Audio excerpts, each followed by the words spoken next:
Hello అందరికీ hi. So ఈరోజు homemade healthy dry fruits ice క్రీమ్ని మీతో షేర్ చేసుకోవాలనుకుంటున్నాను. పిల్లలైతే చాలా ఇష్టంగా తింటారు.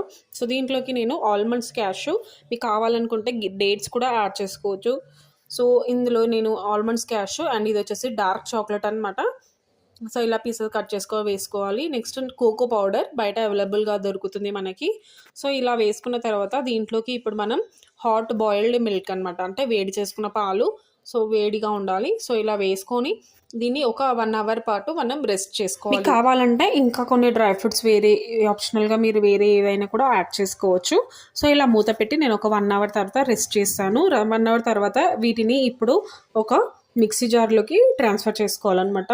సో చాలా మెత్తగా మిక్సీ చేసుకోవాలి. సో చూసుకుంటూ చాలా మెత్తగా మిక్సీ చేసుకోవాలి. ఇప్పుడు ఇందులోకి చాకో చిప్స్ అనమాట. సో దీన్ని 3 to 4 అవర్స్ తినేటప్పుడు పెట్టాలి. సో తర్వాత ఇలా అవుతుంది.